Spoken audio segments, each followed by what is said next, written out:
Look, DJI has existed and dominated the gimbal market for years now, and the RS4 and the RS4 Pro aren't going to be any different. They're really listening to the users and they're adding extra adjustments to the already existing gimbal system, but that's not the only thing. If they're only going to release two gimbals at this time of year, it might have been a little bit boring, but they released something that's so much more. But we'll get to it.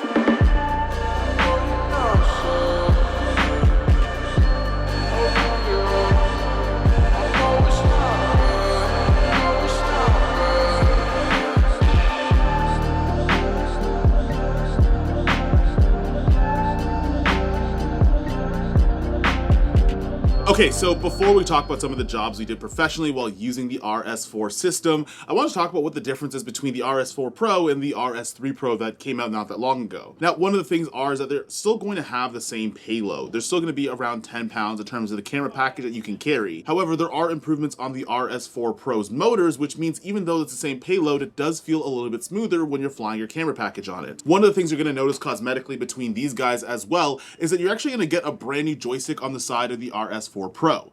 Now, you can toggle this into two different ways. You could actually toggle it to control your zoom, or you could use it to actually control your gimbal's movement, sort of like you can on the RS3. That way, if you do want to use one of the brand new fizz motors that DJI RS4 Pro has, you're going to be able to do that and actually control your zoom while on the gimbal and use the regular wheel in order to control your focus. Now, what's also new about the RS4 Pro is the native vertical shooting.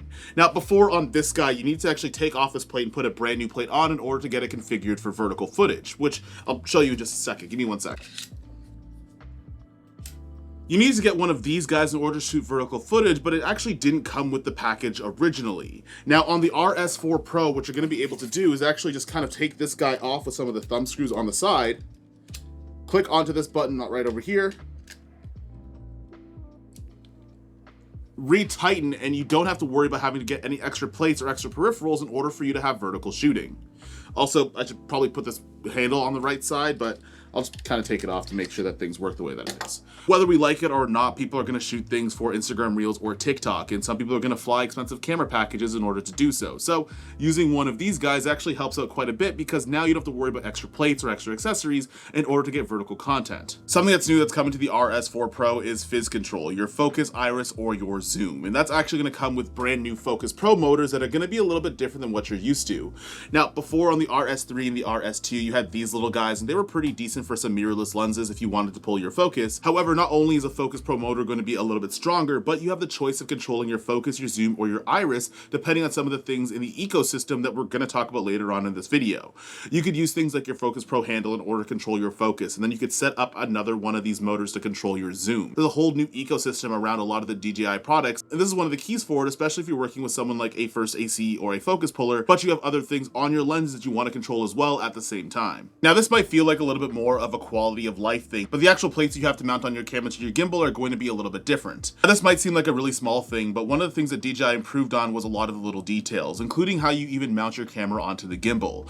On the RS3 Pro, you had those square plates, and if you wanted to get something like a focus motor on a rail, you had to actually put one of these guys on the side, screw it into the plate, and you only have the option of a 12mm rod, which doesn't make a lot of sense for a lot of people because for the most of us, we're using 15mm diameter rods. Now, what they've done is not only giving the ability to actually use 15mm rods, but they actually put the clamp on the plate itself. That way, it's a lot easier to mount your camera on and off if you want to go from handheld to a gimbal or use some of the other things that might leverage that focus motor at later times. Now, I'll also point out that the RS4 Pro does have the auto locking feature when you turn the gimbal off or when you put it on standby, but it is a lot faster than the RS3. Yo, yo, yo, yo.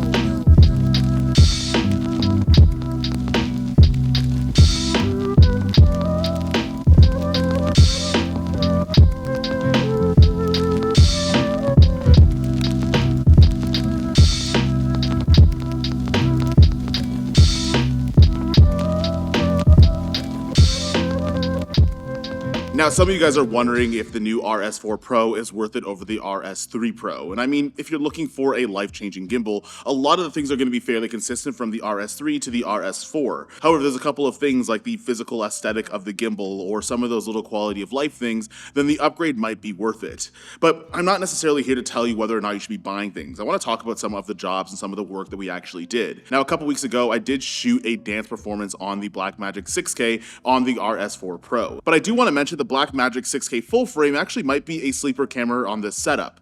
Oftentimes when you're using a smaller camera like the Sony FX3 or the Sony FX30, you're going to need an external monitor. However, the way that the gimbal is set up, you could still use the 5-inch monitor on the 6K full frame in order to actually not need one, then you have a couple hands free and you overall have a lighter setup. So not only am I working with the smooth motors, which you actually start to notice a bit of the difference, but at the same time I can pull my own focus fairly easily.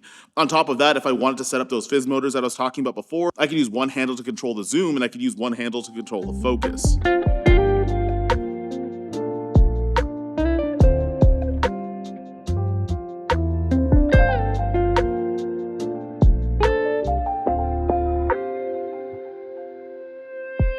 Now, regardless of which gimbal you pick up, one of the things that I really like about the RS system is going to be the ecosystem. There's more than one thing, and it's more than just a gimbal. And I think if it was just another upgrade of a gimbal, it would be kind of boring, but there's so many other things and peripherals that the RS4 Pro works with. You have your interconnectivity between the wireless transmission system and the Lidar system, which like we're honestly going to talk about, it's a game changer. But every single part of the DJI system, from its wireless capabilities or its wireless transmission, or even being able to add in autofocus, all works, and especially the same accessories still work on the RS4 Pro.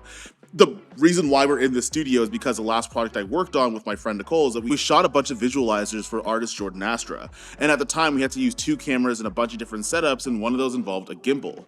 The gimbal's more than fine not only flying the Blackmagic 6K, but I also set up my Red Komodo X as well on the gimbal ring, which still works even if you're using the RS2, 3, and now the RS4 Pro. What's nice is that the system all connects with the same accessories that already exist and some of the new ones that are coming out. And this is actually really nice. In order for me to mount a bunch of things on the ring, I had the battery options that I needed. I was able to also have my focus puller pull focus for me on a brand new system that, well, on one of these guys. Now, DJI does have a brand new hand wheel that actually acts as your focus, or you can use it as your zoom with that whole fizz system. You can connect it to the motors fairly easily, and as well as you have the in and out points that are going to be on here as well. It's super easy to calibrate lenses, and a lot of professionals use this as their focus pulling system, especially a lot of first ACs that you might see on commercial or feature film sets. Now, this isn't actually part of the RS4 Pro gimbal specifically. There's more to it than that, because the shoot that we did in this studio actually had 2 cameras. I was flying on the Red Komodo X. We had the Red Raptor that had something a little bit different that I kind of think changes the game for a lot of filmmakers. But instead of doing it at the studio, and only because I can, I'm going to transition over to another country in order to tell you guys about the brand new DJI Focus Pro.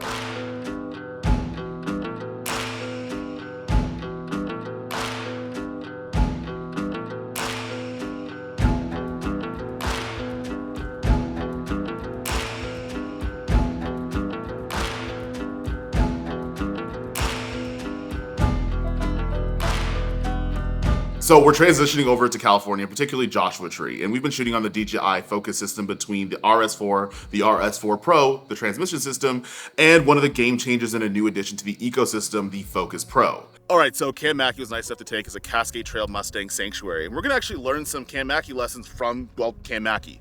And when in Rome, we're going to use the Blazer Remus lens with our Sony FX3, and we're also gonna set it up with the autofocus coming out of the Focus Pro. I feel like this kind of section of the video is a little bit long in the tooth, which I found out was a horse phrase, but I feel like this system is so versatile in adding autofocus to a lens that you normally wouldn't see.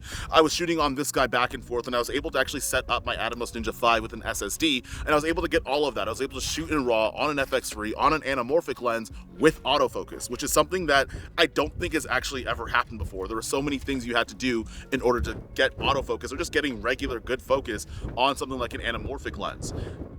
Using this with the entire ecosystem. If you want to shoot as a solo shooter, you don't necessarily have to hook this up to anything else. It's really snappy. You can set this guy up, you can calibrate it on your phone, and you're able to do everything that you need to do just like you would have an autofocusing lens. Albeit you're going to have a bigger setup, but honestly for me, I like my cameras a little bit thicker, and we actually got some really good stuff on the day. Now, this oversized rig has a bunch of stuff that's in it, but this actually has a Focus Pro attached to it to give autofocus to pretty much any lens that you want.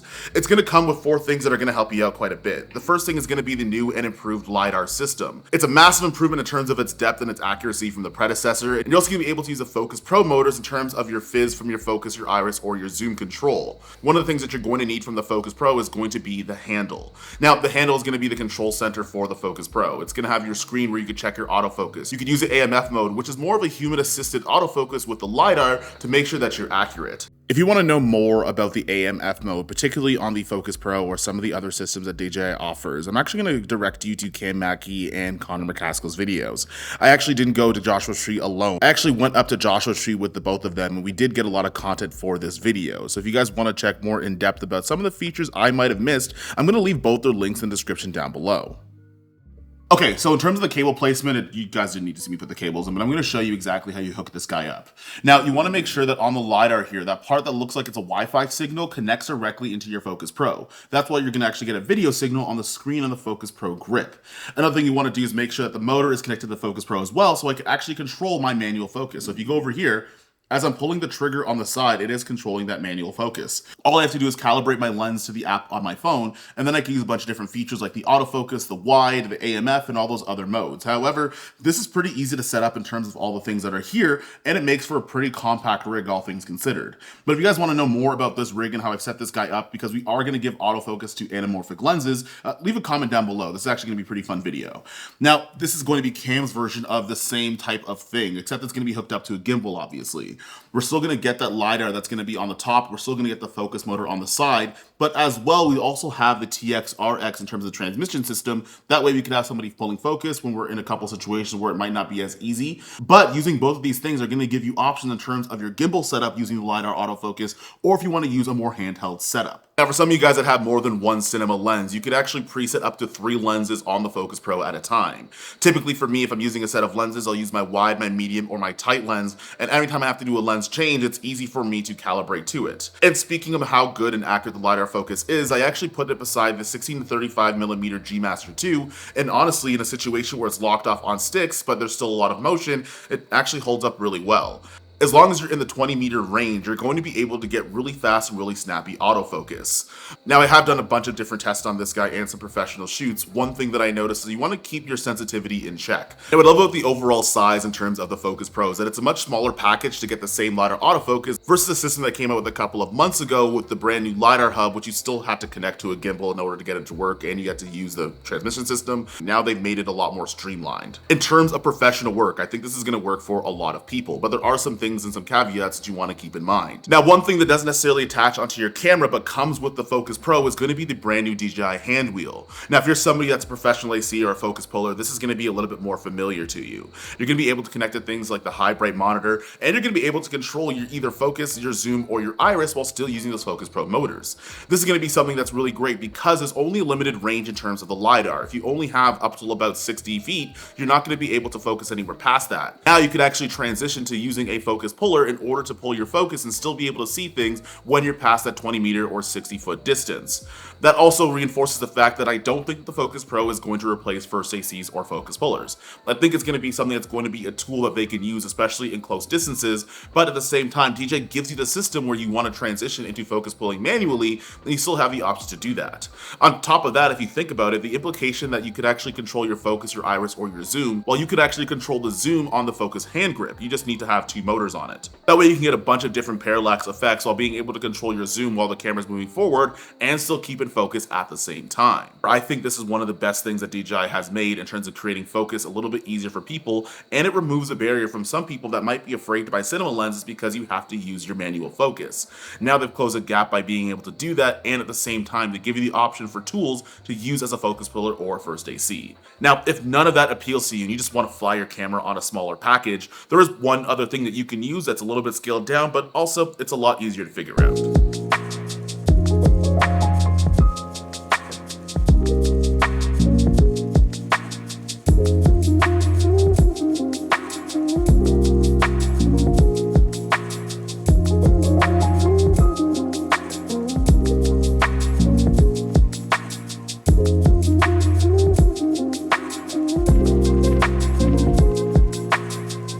Alright, so if you're not necessarily interested in getting wireless transmission and LiDAR, you just want a gimbal that you can fly things around with some quality of life features, then you can always just look at the regular RS4. Now, what makes this different from the RS4 to the RS4 Pro is that's going to give you a lot of the same things physically, but you are going to be missing out some of those pro features like LiDAR and wireless transmission. Now, one of the things you're going to notice on here is that there's going to be only one connectivity point on the NATO rail where there's not going to be one on the other side. However, you can still use different accessories that are going to connect onto the side here in order for you to operate the gimbal the way that you want it to. you. Now, one of the things that they did change on the RS4 to make it easier to balance on is that they added actually a new Teflon material onto the arms of the gimbal itself, which makes it a lot more smoother, and the metal rods don't actually catch when you're trying to balance a gimbal. Now, between the RS4 and the RS4 Pro, the RS4 Pro is going to be made for bigger payloads. Where the RS4 Pro has 10 pounds as your load capacity, this guy's only going to be about 6 and a bit pounds. That's going to be easy because I could set this guy up on a wide angle lens with an ND filter, I could set up my ZV-1 with a microphone, and for the most part, if you guys are on smaller camera packages, this is going to be more than enough for you to actually use it. It's still going to have that zoom and that joystick switch that's going to be on the side. You're still going to get some improved motors on here as well. And if you want to use the Focus Pro motors for some of your manual lenses, you can still pull focus while using the ring. You just might not be able to use a Lidar hub and get all that other stuff that you might need on a bigger camera package in a more professional setup. Overall, if you're somebody that just wants a gimbal to fly around, this is going to be kind of the guy you're going to look at. It's also going to be a little bit cheaper. Now, you might notice that this is actually going to be a slightly different battery on the end. This is actually going to be the extended battery grip that you can get separately for the RS4 and the RS4 Pro. Not only is it going to give you a bunch more battery life for all day shooting, but you could actually use this as an external battery if you want to connect other things via USB-C, and you could use this as your power source. Now, this has been a lot of video, and I think overall between the RS4, the RS4 Pro, and the Focus Pro, 2 of those things are going to be additions into an already existing really solid ecosystem, and one is going to be an absolute game changer. If you're somebody that's looking for a life-changing gimbal, if you want to have gigantic upgrades and leaps from the RS3 Pro to the RS4, you might be looking at the wrong gimbal. You might have to adjust your expectations. DJI has been dominating the gimbal market for a really long time, and the fact that even if they come out with new gimbals, they're not gigantic monumental increases and updates. There are a lot of quality of life things, and they're really listening to users and making improvements in their next products almost every single year. Now, the Focus Pro is a completely different story, and to be honest with this whole video, as long as it is, I still missed things. I'm going to reference other people's videos that you guys could watch to find more things in depth, but at the same time, you still might not be able to cover the entire story in just one video, which also means that I'm probably going to be making more videos about this entire ecosystem and also bringing on gimbals to a lot more shoots, because a lot of the barriers I had with gimbals in the first place, well, they don't exist anymore. That being said, I hope you guys enjoyed the video. At the very least, you guys learned a couple things about the brand new RS4 and the RS4 Pro, and as well as a game-changing Focus Pro system as well. I'm going to leave a bunch of videos from a bunch of different creators that you guys can check down, the link down in the description down below. I'm also going to have an affiliate link that you guys can check out if you do want to pick up any of these guys. I do get a bit of a kickback. However, I'll see you guys in the next one. Peace.